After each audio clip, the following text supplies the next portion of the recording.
July first రోజున మా పాపకు వేసిన హెయిర్ స్టైల్ అండి. సింపుల్గా అలాగే కొంచెం ఫ్రాక్ మీద కదా ఇలా మంచిగా ఉంటుంది అనేసి ఇలా అయితే ట్రై చేశాను. ఈ హెయిర్ స్టైల్ అంటే మా పాపకు బాగా ఇష్టం అనమాట. సో సైడ్ నుంచి అల్లేసి తర్వాత వచ్చేసి మిడిల్లోంచి అదే అంటారు కదా, ఇది ఈ జడ అయితే కానీ పైనుంచి అల్లుకుంటూ వచ్చానండి. చాలా బాగా వచ్చింది హెయిర్ స్టైల్ అనమాట. ఫ్రాక్ మీదకనేసి ఇలా వేశాను. లూజ్ హెయిర్ వేసుకుంటే స్కూల్కి వెళ్తుంది కదా, సో అన్కంఫర్ట్గా ఉంటుంది అనేసి ఈ టీచర్స్ కూడా జడ వేసి పంపించమంటారు. ఫ్రెంచ్ కట్ అంటారు కదా, అలా అనమాట. అలా జడ అయితే వేశాను.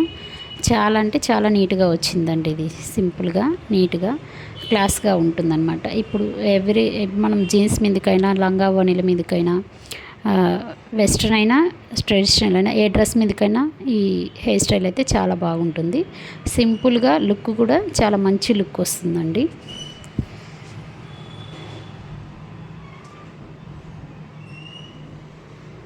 ఇదిగోండి చూడండి, 2 పాయల జడ అంటాం కదా మనము. మేమైతే ఈ కింద ఈ అల్లకాన్ని అప్పుడు వచ్చేసి నూకాయల జడ అంటాం అనమాట. నూకాయ జడ అనేసి అంటామన్నమాట.